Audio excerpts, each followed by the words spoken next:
Good morning, good afternoon, good evening. It's J3w Liberation Minded Media.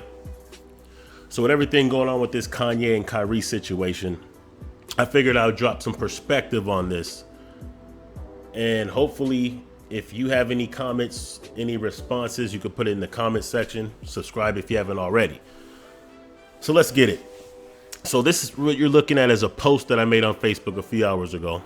And I'm going to break down this post and I'm going to add a little bit more context behind the major points of this post. So it says, you want to know the real lesson behind this Kyrie Kanye situation is that one, them folks don't tolerate anything that they deem is against them. And two, they are codified beyond money.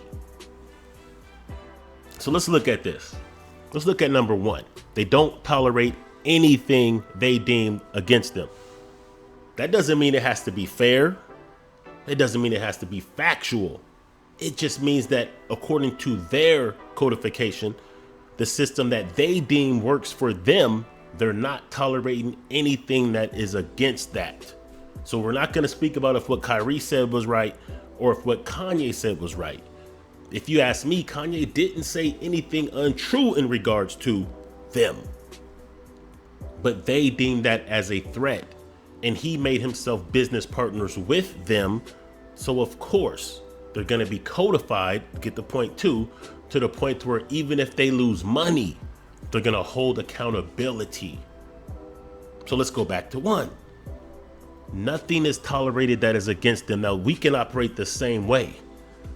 That's the jewel and lesson that we need to learn is we can operate the same way. We can say we're not tolerating anything that is deemed against us, no matter who it comes from. Because let's put some perspective on this.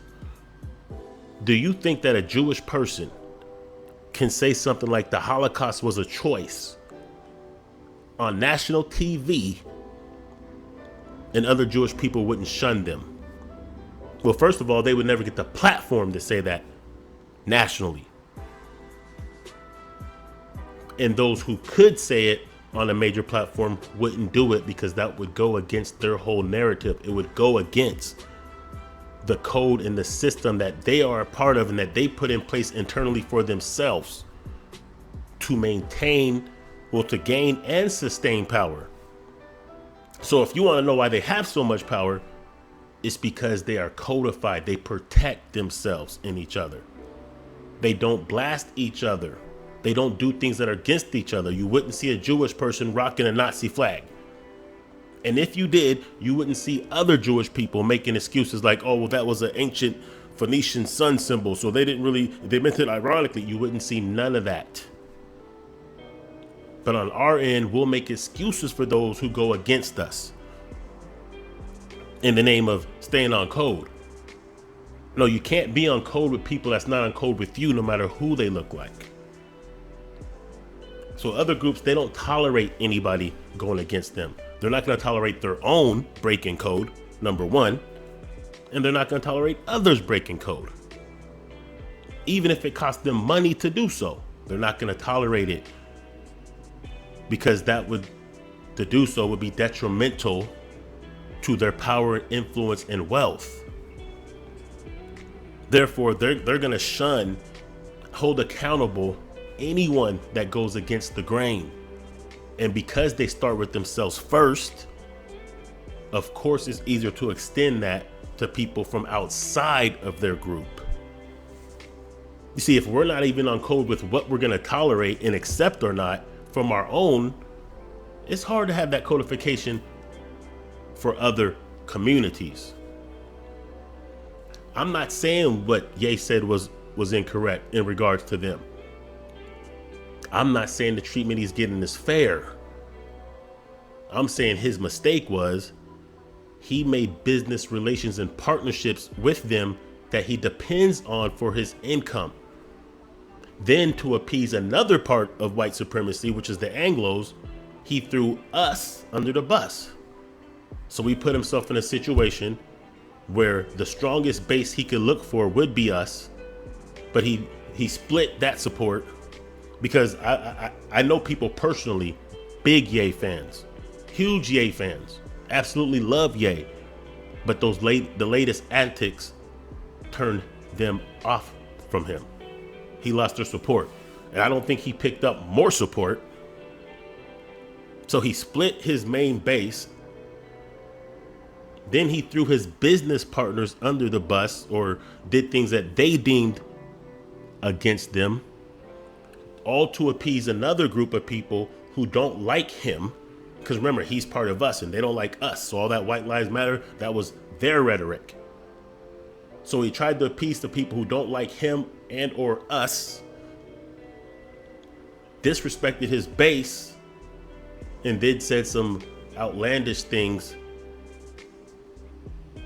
about his own business partners. That was a huge mistake. So I get it. We should be on code to the point where we don't allow them to unfairly do this, but he did that to himself. See, he could have said what he said about them without the George Floyd did it himself type of shit. Without the White Lives Matter. Without the Confederate flags that he was wearing. Without the slavery was a choice. And if he did that, then everyone would be codified around him.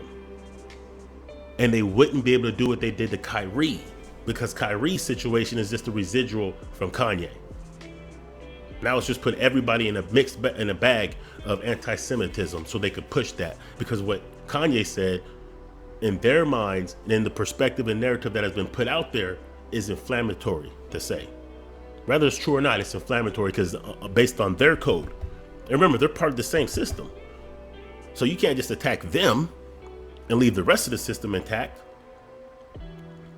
Because understand, these Anglos, these Jews, even if they don't like each other, they understand they're in business together and they're part of the same system that operates as in a manner that they both benefit from the same behaviors towards the underclass, as they would call it, us, or those who have less money, wealth, influence, or whatnot. So they're still going to be on code with themselves or with the system, with the agenda. Enough to where, hey, when these cats said, now we're breaking all business ties, these cats are going to do the same. And or they're at least not going to come to his defense. Because all these people that Kanye was appeasing, this alt-right, these Candace Owens, who's a spokesperson against us for them, they all turned their back on him. They don't have his back. They're not saying, hey, this isn't fair. They're on code. So he threw his own people under the bus for people who don't like him and people who turn their back on him. Because regardless, not every group will tolerate anything that goes against them. It doesn't matter if it's fair. We can come up with our own system like that. See, we can do the same thing. And we have more numbers, especially globally.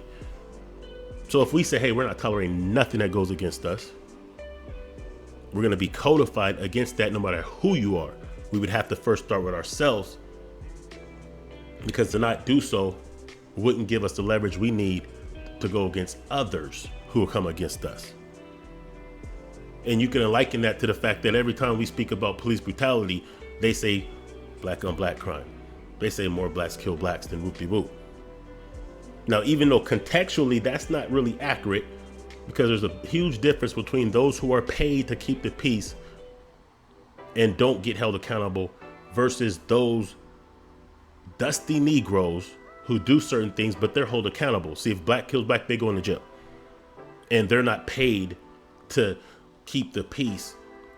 And they're not doing typically unjustified acts.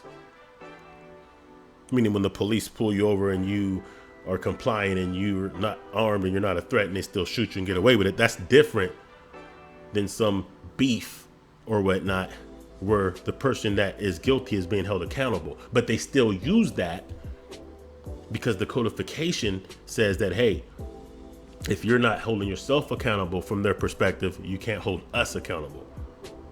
So what these other communities do is first they hold themselves accountable. You're not going to see Chinese people publicly going against other Chinese people without getting shunned. Bruce Lee was killed because to them, he was off code by teaching the secrets of martial arts to outsiders. Jewish people do all kinds of crimes. They're not going to report that and throw themselves under the bus. And if it comes out, they're going to say it was just that individual. See, they have a codification, and they definitely don't allow other people to do things that go against them. Even if that going against them is just putting the truth out there. Well, if that truth is against them, they're not going to tolerate it. And that's what we see happening right now. Number two, they're codified beyond money. So yes, of course, they spend money with each other and keep that money circulating because that builds wealth and power within their community, right? This is how they got to where they're at. They don't do it because they're in this position. They're in this position because they did these two things, amongst other things. So to keep the money circulating, cool. But at the end of the day, they're at a point now, and maybe even they were at that point before, to where they say, hey, even beyond the money, the codification is more important. So yeah, we're going to lose money by dropping Kanye, but who cares?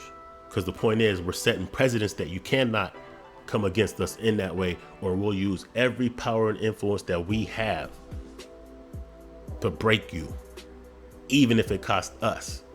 See, now, if we had that same mentality, we could never be in the position that we're in, and we would gain power and influence and wealth to the point to where not only would we be independent from needing others, but we'd also be inoculated from the detrimental effects that others would push towards us.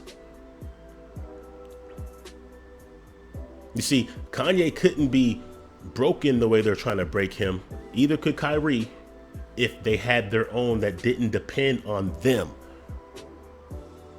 See, a Master P, he's a billionaire, but his money didn't come from their deals. His money came from the independence of him going directly to customers and having his own base, not needing them. Kanye signed contracts with these same people who he later attacked. He didn't just sign contracts, he begged for the contracts. So he made himself dependent on them. And they're cutting that off. I'm not saying that I'm wishing or applauding what he's going through, because I'm not. All I'm saying is I understand why a lot of people aren't running to his defense, because some of his antics. What would you expect? Right? Like I said, look at this. Rocking a Confederate flag. This is the flag that represents people who literally went to war to keep us enslaved. Have you ever seen Jewish people rocking Nazi flags? And then their own people trying to justify it? No. Anything deemed a threat or against them, they're not tolerating. White lives matter.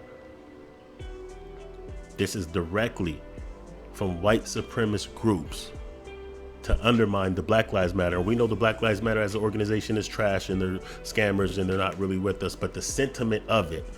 And the fact is, when they made the slogan of White Lives Matter, it was in direct opposition to us saying our lives matter. So to rock that is crazy. To rock that with a Candace Owen, who is a spokesperson against us, and at an international fashion show, he threw us under the bus internationally for his own gain and to gain favor with those who don't like him, who ended up turning on him anyway. But yet we have people that will make excuses for these kind of things. Other groups don't. And he's been doing this goofy shit, bowing down to white Jesuses at concerts in Seattle and stuff like that. So I'm saying he broke up his base because he's showing behaviors that he wants favor from them so much that he's willing to throw us under the bus. He's willing to make himself a spokesperson against us. See, the Candace Owens, she ain't got paper like Kanye. That was her only in. Once you get to a certain level, not only do you have to be tactical with how you move, but you also should understand that you don't need people to the same degree as those who don't have that kind of paper. So he didn't have to do that. He didn't have to throw us under the bus to make his point against the Jewish people who dominate media, business, banking, etc. Yes, they have a major influence in that, disproportionate to their population, but he could have made those points in a more tactical way and without splitting his own base or throwing his own people under the bus, because no one respects that. The alt-right who he was trying to impress, they don't respect that because they don't tolerate that.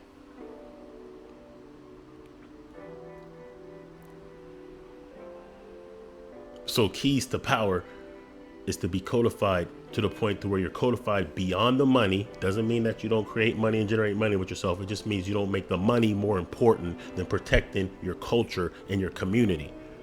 It also means that you don't tolerate people who come against whatever code you have. See, we can make a code or have a code or an agenda. It don't have to make sense to anyone else. It really don't.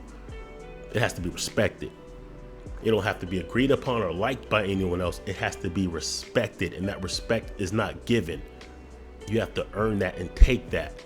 And you do so by sticking to the script, whatever script that is, and not allowing anyone to come in and alter that script. Him saying that Jewish people dominate and they make money off of Black death and Black culture that they promote, whoop-de-whoop, that was true. But to them, that's deemed against them because the truth is against them. So if he's speaking that truth, it's against them. I'm not saying he shouldn't have spoke it. I'm not saying it wasn't correct. I'm saying to them, it was against them. Therefore, their retaliation was as such. And whether we agree with it or not, understand the lesson behind that, because those are keys to the power that they have. And for us to obtain that same type of power, well, we have to have our own codification and policies and agenda that we don't allow anyone to speak up against.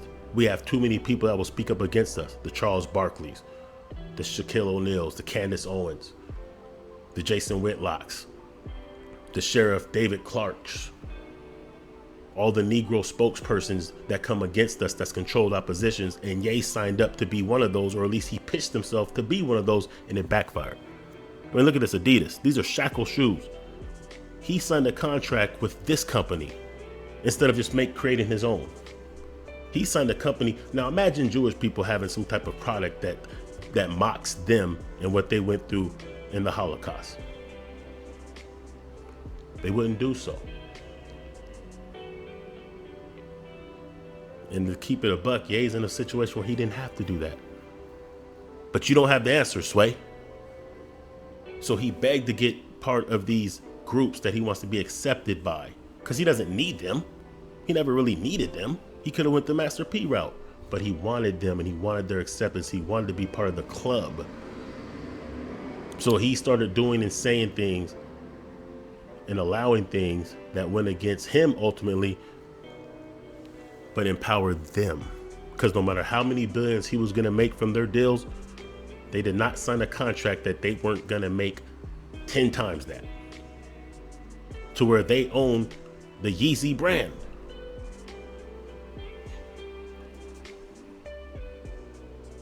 So I don't want to make this too long. You know, this Kyrie situation, unfortunately, the brother had to apologize. He had to bow down because he also is dependent on them. And you can say, oh, Jeff Bezos is selling the damn thing on Amazon. That's true. But Jeff Bezos is one of them.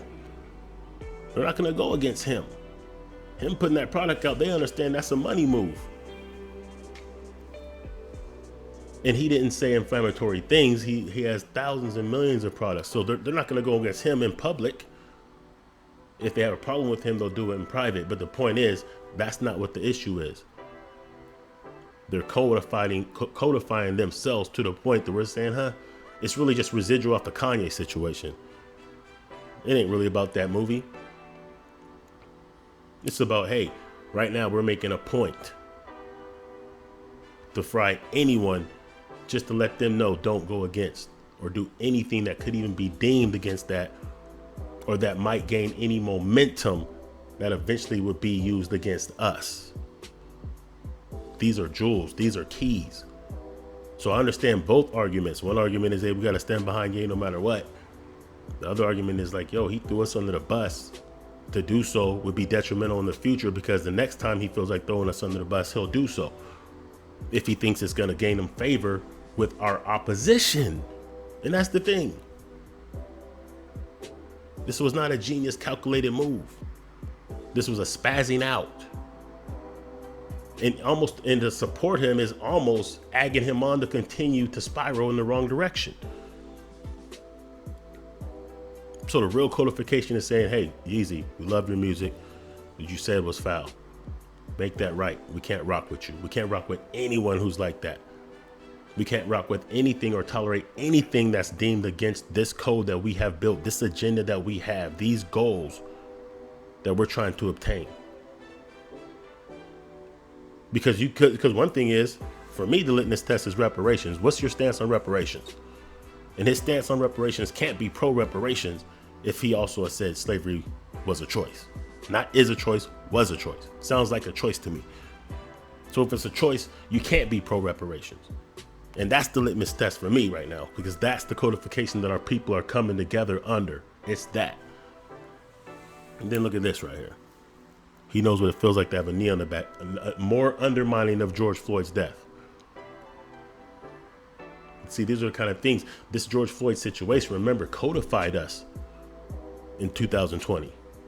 We were on code because this was happening too much, and that George Floyd just pushed it over the top to where the pushback popped off at an epic level we haven't seen in decades, to where we even had allies from other groups. You can't shit on things like that. Those were momentum gainers. Those were lessons. Those were lessons and exercises of codification. So I don't want to make this too long. I want to hear what you guys have to say about it. It's no disrespect to Ye. I don't agree with some of the antics. I understand what he said was factual, but I don't agree with the antics. And I think the antics made it so detrimental towards us, even more so than what he said was against them. So if they had reacted like that, and that's how they maintain and sustain their power, well, we should take lessons from that. Anyway, I'm out. Peace.